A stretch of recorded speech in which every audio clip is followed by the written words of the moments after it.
All right, Jackie. So welcome so much to the show. Thank you for being on Hustle Habits. And for the people who don't know you out there, let's let them get to know you here. So tell us about you. I paid for my own college. Like I went to UT of Arlington.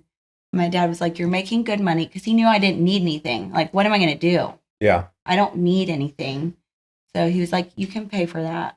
And I was like, "Okay." But actually, I liked it because it made me feel like I was doing something with my life. Yeah. Like, wow, I'm actually working for something. Yeah, I'm sure you appreciated your school more and took your school a lot more seriously, paying for it yourself too. Yeah, it was a great experience. And I say that to say that it felt very balanced. Nice. And what did you go to school for? I actually couldn't decide. Yeah. So I wanted to do psychology, but I also wanted to be in criminal law because I wanted to help catch the bad guys, but also protect people. And then I wanted to be a nurse. And then I got married at 20. So wow, all that got canceled. Let's hear that story. Yeah. So I met him at like his sister at a church camp. She fell in love with me and she asked me to come see her. And she knew that she wanted me to be with her brother. Mm-hmm. So I went down and he was like, I was like, oh my God, yes. Like, older, like that was my thing. I liked maturity, So I was like, oh yes, fangirling. Yeah. And we were engaged in less than a year. Wow. Yeah. And and married in less than a year. Wow. Oh wow. Yeah, forgot about that. So move pretty quick. Guys, make sure you know. Yeah. The person, just saying. So yeah, got married at 20. I wanted to finish school, but he was like, "You'll never need it. I'll take care of you for the rest of your life, guys. I'm here." Yeah. Make sure you have a background. I say that not without bitterness. Like it's very just wise to have something to fall back on, Yeah. Have that independence of exactly feeling strong and secure in what you've got going, regardless of what your partner's got going. Exactly. Yeah. I think that's healthy for everybody. Yeah. So waited 5 years to have a child, had our first son, and then found out that he was having extracurricular affairs with many of the women in the church, which, by the way, we were helping pastor that church. Wow. And had built it up from like 150 people to like 1,200 in a matter of 2 years or so. Wow. Okay, so he wasn't being very pastorly, at least. Well, in his own way, I'm sure. Yeah. Probably. Gotcha. Ministering in many other ways. Sure. Fair enough. Okay. And so then that obviously you decided to end that. Yeah. So I just prayed because it really was killing me because I didn't want to be the reason that the family was like broken up. So I stuck around for like a year while I knew it was happening. And then it just got so bad. And I was like, God, please, if he's not going to be the man for our family, then make him file. Because I just couldn't do it. Like, because for me, it was an oath before God, too. It wasn't just about my family or my love, like for him at that time. It was like my oath. Yeah. And I take my word very seriously because that's how I was taught and raised, like if you say you're going to do something, just like you say you're going to be there. I don't care if it's 9/11. You show up at work. Like, you do it. You're a woman of your word. Word is bond. Exactly. So raised very much so that your word is like, you die by your word. Yeah, definitely. You live and die by your word. So it was very difficult. So 2 weeks later he filed. So I was like, okay, God, thanks. Nice. Yeah. So then at this point, you're 25? I was 28. 28? Okay. So the boys are almost 3 years apart. Okay. And so I lived there like while we were figuring everything out at the house down in Houston by myself with the boys. And then I moved back with my parents.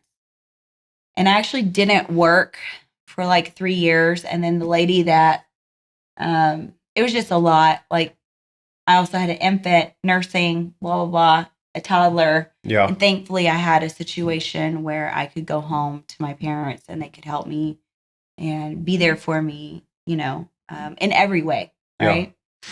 So I know that a lot of people aren't blessed with that kind of situation. I greatly appreciate them for even opening the door. Definitely. You know, it's not their responsibility.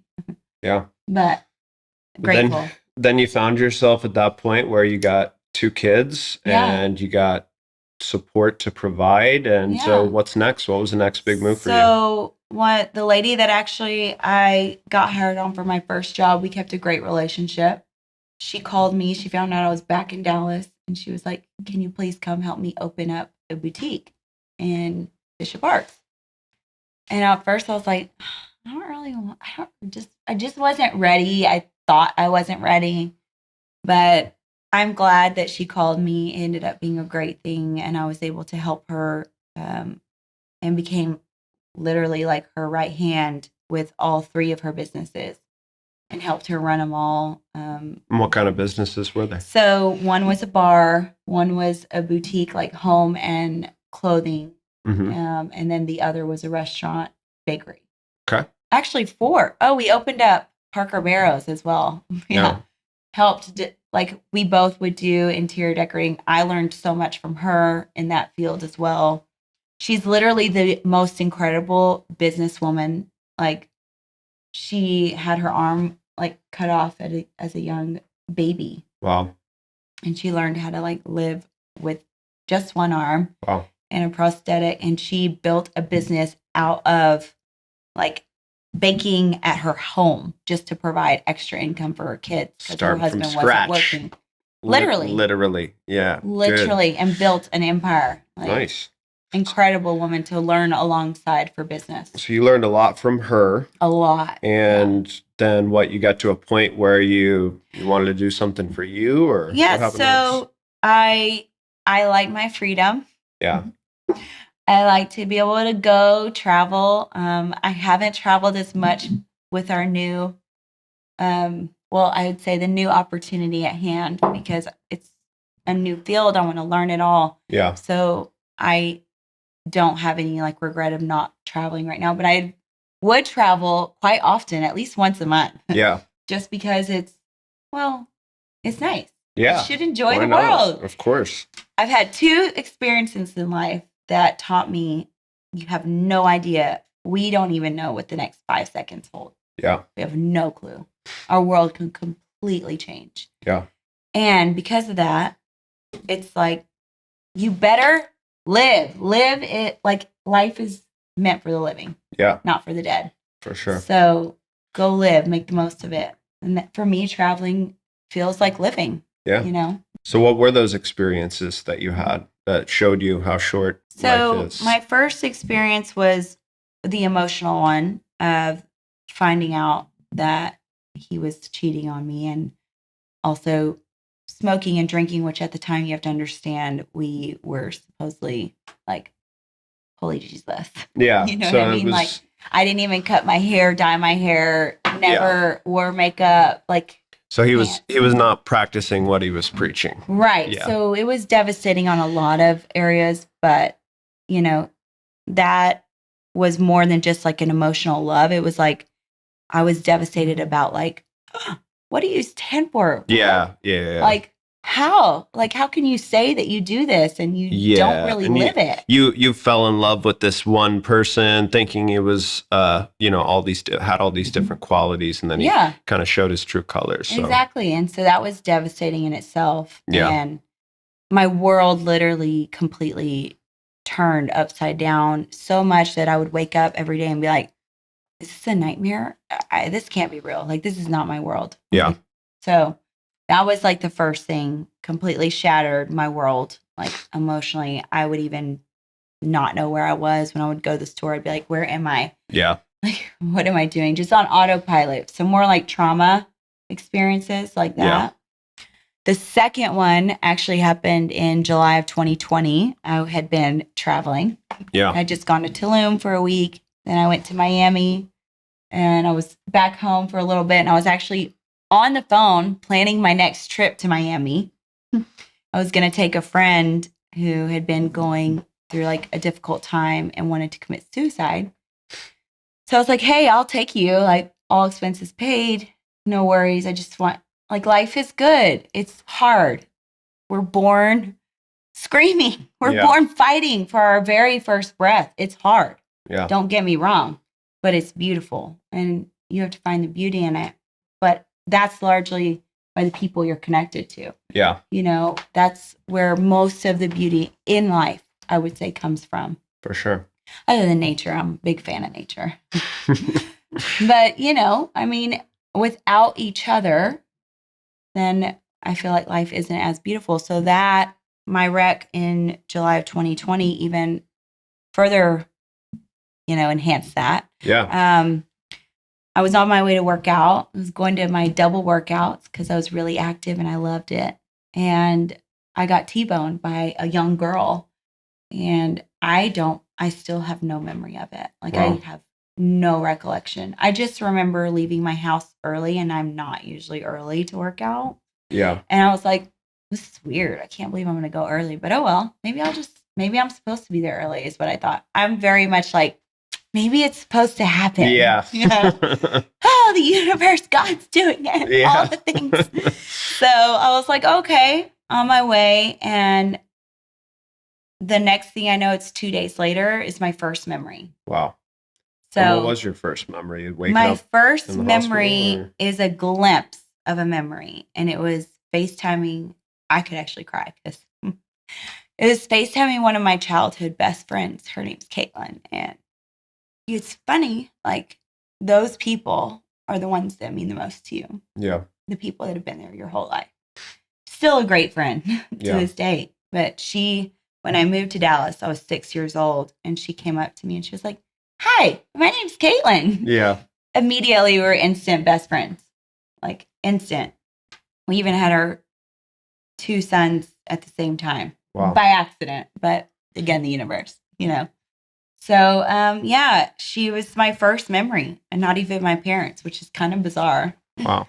But, so you need people. I guess I tie that back into that because I feel like the business that we're in now is so closely related to building people and relationships in the work field, but then outside. Every time we're on Zoom with someone, like, we have this opportunity to connect and help them do something for their family and like build something out for their family, you know? Yeah. So it's all intertwined. Yeah. You know? But so you did that. You got in this pretty terrible serious wreck, accident. You don't remember bleeding any on of the brain, fractured skull, fractured ribs into my heart, excessive bleeding. It was bleeding into the, like, my chest area. I had to wear a bag out of my chest for like 4 months. Wow. I couldn't walk without assist. I didn't actually even know I couldn't walk until I was leaving the hospital because I didn't get up out of bed. Wow. But couldn't walk. It was really wild. And you don't realize, like, your vision, everything's connected until it's not connected.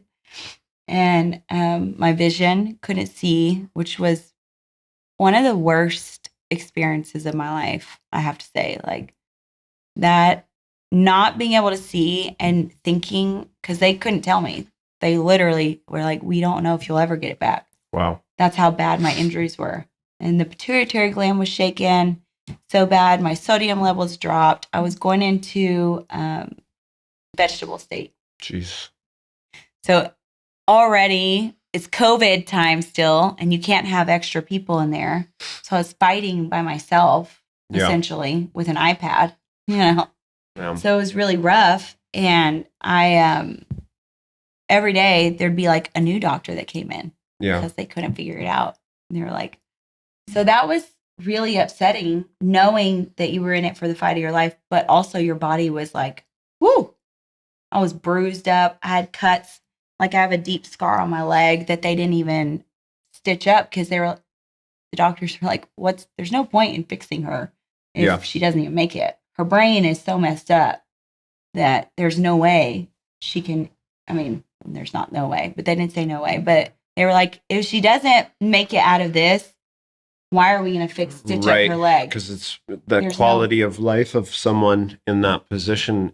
it's really makes them wonder whether they should fix the other things or not, right? Yeah. Well, we hadn't reached that point yet, thank God. But yeah, I mean, they really just didn't know if I was going to make it. Yeah. They just didn't know. And so that being said, like because of the brain injuries and everything, I would think that I was telling you something because in my head, it was like being trapped in a cage. Yeah. In my head, I was telling you what I was thinking, but it didn't come out like that. Wow. And so I had to go to speech therapy. They had to like quiz me and test me and teach me all the animals in certain groups, just animal groups. Like, what are birds? Wow. Yeah, that's how serious. Like words, like, okay, so when you think of any letter or what word starts with a W, what do you think? What do you think of? And I'm like, what? Good, Jackie. What? Wow. What starts with W? Yeah. We did it. But that's how bad it was. Like, it was so bad. The guy that they finally took me to this guy to get some glasses made. So that way, and he actually had to do the strongest prescription. And on top of that, he created something to put on the outside of the glass that like was textured and that's how bad it was that he had to create prisms in order for me to even be able to see a little bit. Jeez. That's how bad it was. So it was quite the experience. Yeah. It's actually a miracle. And the guy that found me said, he was like, he cried whenever I called him to thank him. Yeah. He cried and he was like, I never thought I'd hear from you. You know, he was like, I'm sorry, ma'am. I'm sorry I didn't pull you out sooner. Like, he felt bad. And I was like, no, you pulled me out, period. You saved my You're life, fine. dude. Yeah. He was like, he was a police I've officer? been an officer for 30 years. And he's like, I have seen my share of victims that have make it. You were fixated. He was like, your body was limp, no pulse. You were just there. He was like existing. And he was like, so I left you to go check on the girl who hit you. Yeah. And he was like, and when I did, I was there talking to her for a few minutes. And he was like, so when your car sparked up right where you were on the passenger side, so I apparently flew up and hit the windshield with my head, broke it, shattered it with my head. Jeez. And then I slumped back down into the passenger side. And my car, it just sparked into flames on the passenger side. Wow. He was like, I was like, I can't let her parents identify a charred body. I've got to get her out. He said by the time he got over there, this other guy was showing up and helped him out or helped him pull me out because they couldn't like get anything open. Yeah. And then this guy held me the whole time. And I tried to call him too to like get him to thank him. And I never could get him. So I was like, oh, wow. An angel. Yeah. So yeah, all that I had no job. Yeah. What was I going to do? Like, of course. I couldn't do anything for months. How long was the recovery? I would say I probably, September, October, 4 months. And then I realized, it sounds silly, but I realized that if I drank a little bit of alcohol, it actually relaxed my muscles and helped me see. Yeah. So I was like, oh, I can travel then. Yeah. So I went to Tulum for a friend's birthday. And I'm like, my implant had to be taken out. So I'm like one half and half. And I'm just like out there having the best time of my life. One boob. Yeah. One boob. It was hilarious. Yeah. But yeah, I didn't really, I mean, I obviously still was like this. I was like this. I couldn't really see. Wow. Jeez. But yeah, so I needed income. Yeah. So I wanted to go to Tulum for my birthday, which is in February. And so I was like, oh, I've been laying in bed and my mom is such a good cook. She's Italian and Mexican and she's cooking me all the pastas, all the things. Yeah. So I found cavitation lipo and I was like, oh my goodness. I can eat whatever I want and just stay and lose weight? Yeah. Like how? What? I have to do this. I was like, I found my passion. Yeah.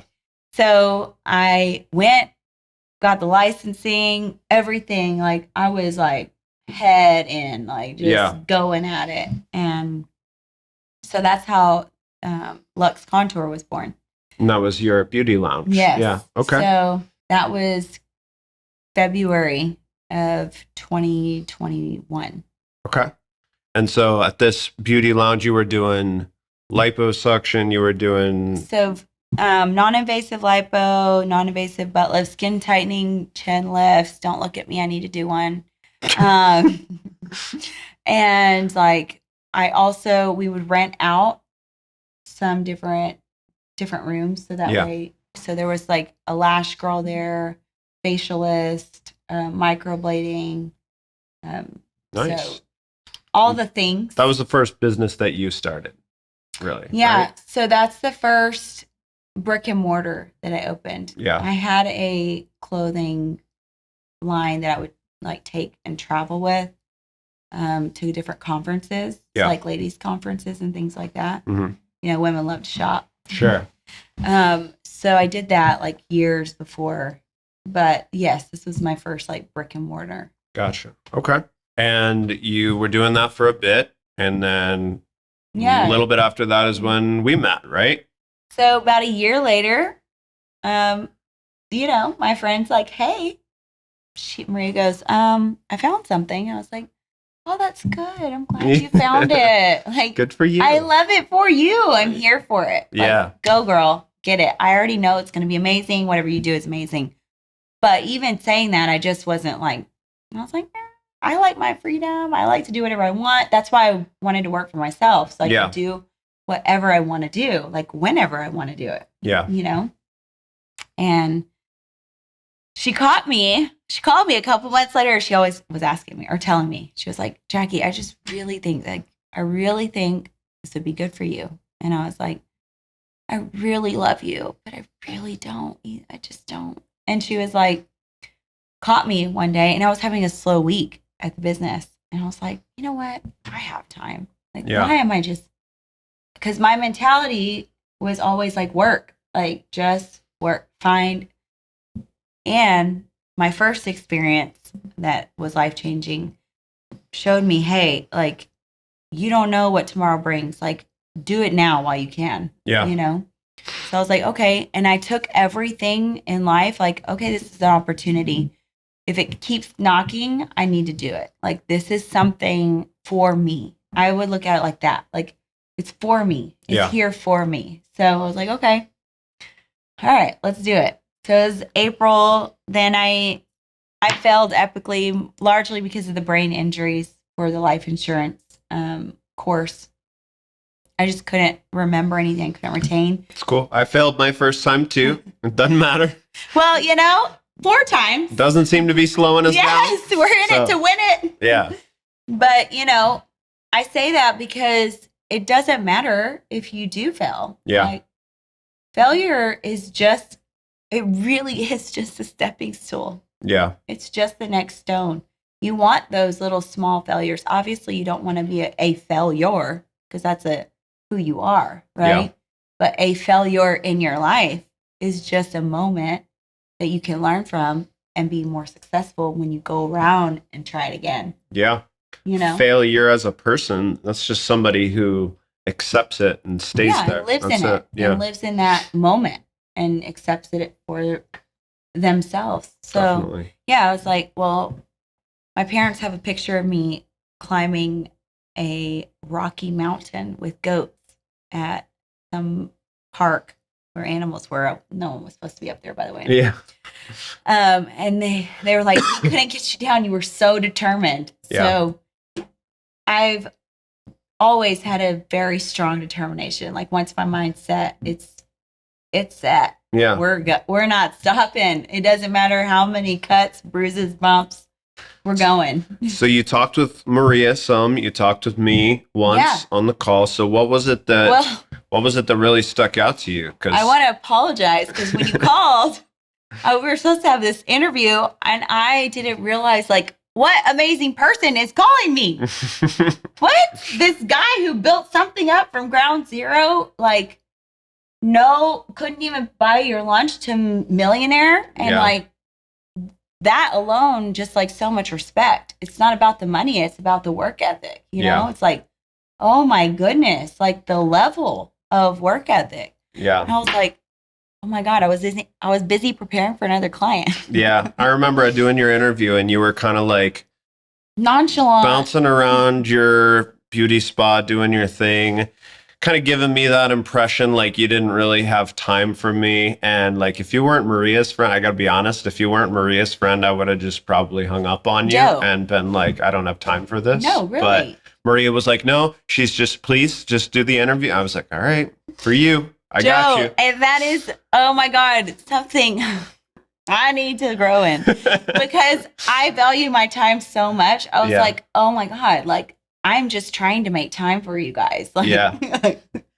this is my time here, you know? Well, we're both glad you did make that time. Sorry. You're good. You're good. But I think the thing that really resonated with me the most was the residual income. Residual income. I was like, okay, because here's the way I saw it. I was like, okay, well, I can scale this out because there's a need for artists to have somewhere to rent from that's a vibe, right? Yeah. Okay, cool. I can scale this out in different cities, different places, areas. That's doable. I can get to where I want to go here. Yeah. I can get there, but I'm going to have a large overhead. Yeah. Here. What? Yeah. No overhead? If you were scaling out your beauty business, you'd be talking about multiplying your overhead every single location. Every location. And I did that on my own dollar. Yeah. I didn't no loan, no investor. Yeah. So how much did you have to pay to start your business with me? Oh, $200. $200 for your license? $200. I was like, wait, hold on. You're telling me. Literally, I was like, wait, okay. I only have to pay $100, $106 and 97 cents to get my pre-licensing course, $48 for my fingerprint here in Texas, $40 for my state exam. Yeah, I did that times 4, but still initially $40. Yeah. And $50 for my state license in Texas. Yeah.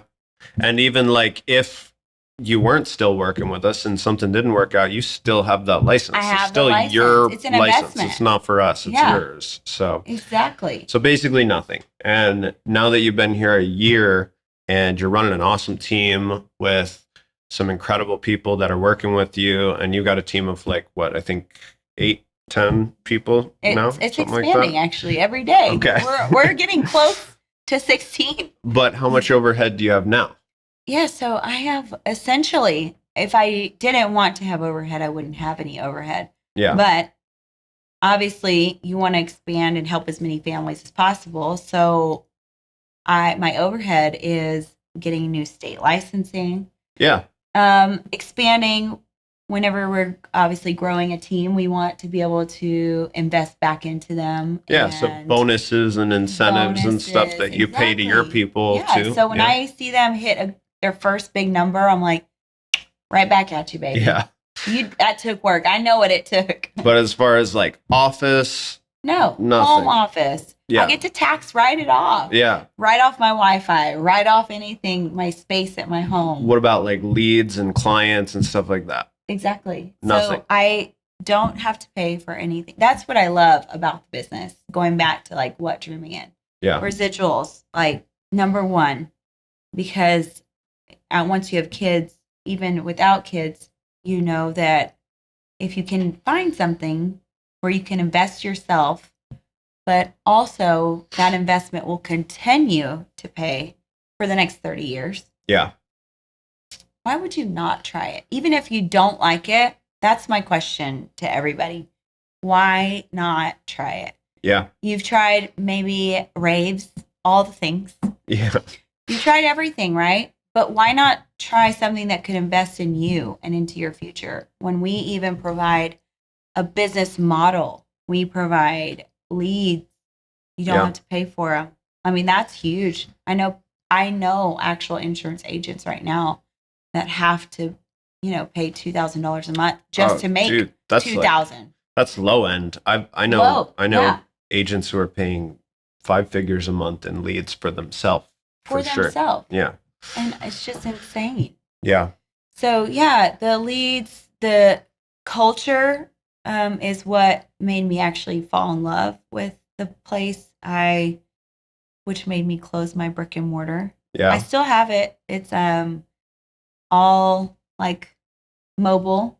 Yeah. Which is nice. I may eventually open up another one. I don't know. I'm in love right now. Yeah.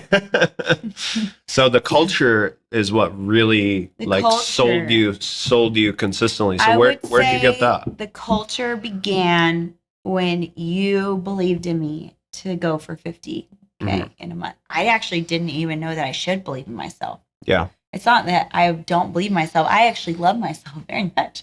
But I just didn't know to believe in myself in this industry. I didn't know what to believe in.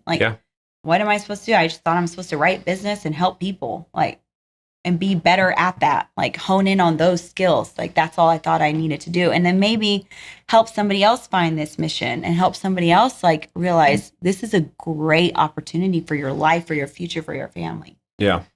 Could be for your family's family, For sure. So that being said, thank you for that. That was my first culture moment was when I didn't have a cable. I don't even know what it's called, but you probably do.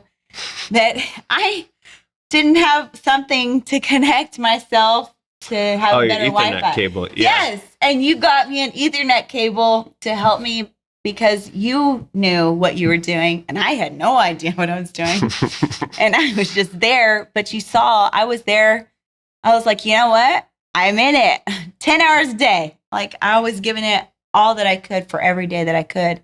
And I was wanting to learn. I was the last person leaving. I didn't know that wasn't normal. Yeah. I had no idea. I was like, no, I'm here to learn. What? Yeah. Teach me more. And I was listening, trying to grow. Yeah. So I didn't realize though that you saw that as someone who was invested without knowing they were invested. Yeah. And invested back in me with an Ethernet cable. So I bought you an $8 Ethernet cable, and you're saying that was a huge pivotal moment for you? Yeah, actually it was. I felt immediately connected in a cultural family way, right? Yeah. So immediately I felt wow, so, because let's just be real. Dallas is so surface. Yeah. Okay? You just have to understand the culture there. It's a big scene, but it's also a tiny scene. Yeah. Okay. So surface.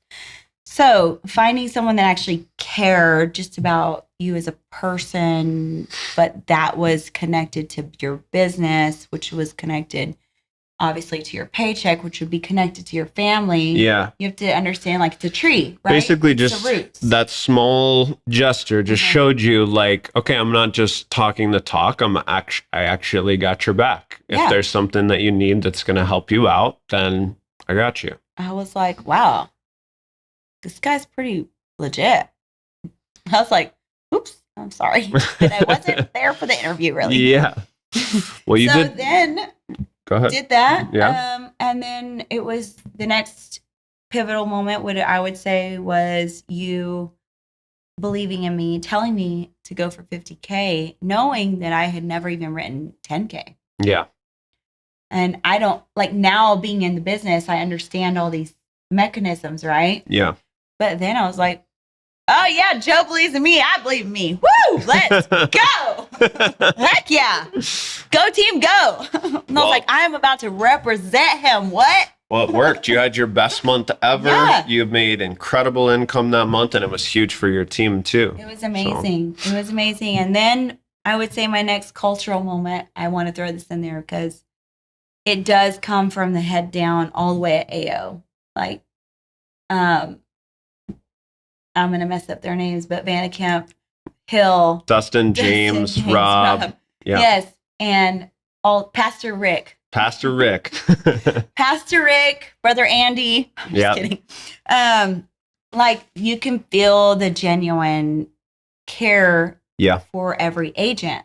Yeah. Because every agent makes the company, right? Yeah. But it's not like in a way of like, it's a genuine care. It's a genuine care. So whenever I won the trip to Dominican, I was like, oh my gosh. Yeah. They did not spare a dime. Yeah.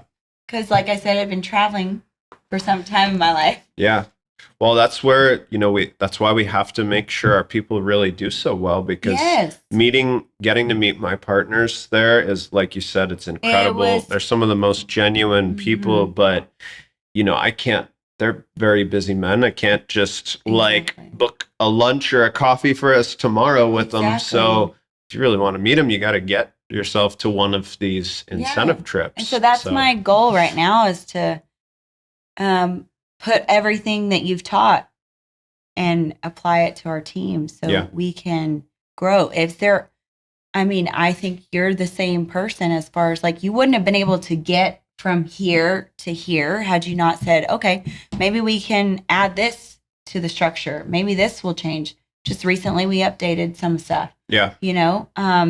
Because it's about growth and what can get us from point A to B, which means like helping more families in a quicker amount of time, right? For sure. So finding those paths and those tools is really where my heart and my mind is at every day. I'm like, okay, what other spreadsheet can I create? Yeah. What else can I do? What other tools and stuff can I implement into my business? Yeah, exactly. Because I want to be duplicatable the way you did for us. Yeah. But I want to also do the same, and I want for them to be better. Yeah. I want better people than me. Yeah. I don't want to be the best. I don't want to be the only one that brings home $20K in a month. For sure. I want for you to bring home $50K in a month and be like, what now, Jackie? Yeah. I'm the teacher. Well, you've got some people on your team that are They're for sure heading that direction. Well, I think the last thing that I'd really love to hear, because we kind of glossed over it, but doing everything that you do as a single mother is incredibly impressive. And that's one of the amazing things we get to enjoy, is that little bit of flexibility. I mean, obviously, if you treat it like a part-time job, it's going to pay you like a part-time job. Absolutely. But to be able to enjoy that little bit of flexibility so you can still be there for big moments with your kids and do the traveling and things that you like to do, that's really, really impressive. So for you, I know your kids always come first, but like, what are some tips you have to moms out there that are either in our company or they're trying to be successful in some other sort of sales organization? What are some tips you have to the working single moms out there that are just really trying to reach that next level of success? I would say first, have a just good job for even thinking about what you can do to better your children's lives. Number one, take a moment at every point in day for just like a quiet, peaceful moment. Even if I know it sounds crazy, even if it's 3 minutes. Guys, you don't realize how long 30 seconds is when you're by yourself, just like that, make lists, but also don't limit yourself. You can do all the things. Yeah. That's my favorite line. Yeah. But you can do all the things and still be very involved in your kids' lives. Like, for instance, I think also one of the most amazing moments for me, a pivotal moment outside of the culture, was when my son came to me and he was like, I'd really love for you to be at home, Mom. I just love being able to come up to you. I love you working from home. I was like, I'm closing everything. I was like, okay, more of this, so even though you may be spending 6 hours, 8 hours, 4 hours straight, no break, which that's at any job, right? Straight on, they still have that moment where they know that you're in that room. Yeah. They know you're there. It's the fact of being there and being present that I think we forget about, because we feel guilty especially as a single mom, because you have to do all the things. You have to be all the roles. Definitely. You have to be dad. You have to be the disciplinarian, whatever that means for you. But you have to be the nurturer. You have to be the counselor. Yeah. You have to be the advisor, the school teacher, the lunch maker. You're the chef. You're everything. You're all in one. But it's easy to get guilted down by your own, because as a mother, you want to be like more. You want to be. Yeah. I want to do more. Yeah. I want to be able to nurture more. I want to spend more one-on-one time with you. But just being present is so big. That's, I think, one of the biggest things that I would say to recognize about what you're doing, especially if you have the opportunity to make a career switch and come work with us. I 100% say this is for every single mom. If I can do it, you can do it. Definitely. Like you can do it. It's more, I don't know, it's a lot easier than I feel like. It's so easy, even though it's hard work, right? Yeah. Anything good in life is work. Definitely. It's going to take some effort. It's going to take some dedication. But it's actually so easy. Yeah. It's like, wow, wait, it's that easy. You just do it. Yeah. And the system's already there. Thank you. The system's already in place thanks to you. Like, they've been set. You paved this like great path, and all we have to do is just walk it. Yeah. It's very simple. Well, it's awesome when I get to work with people like you, and your story is so inspiring, Jackie. Thank you so much for sharing it. So if people want to get in touch with you, what's the best way for people to get in touch with you? Probably just message me on Instagram or LinkedIn. Okay. And it's new. On Instagram, what's your handle? At Jaqueline Prieto. At Jaqueline Prieto. Well, Jackie, thank you so much. I love getting to interview family on here. So your story is gonna inspire so many people. So thank you. Thank you, Joe. Thanks for having me. I appreciate it.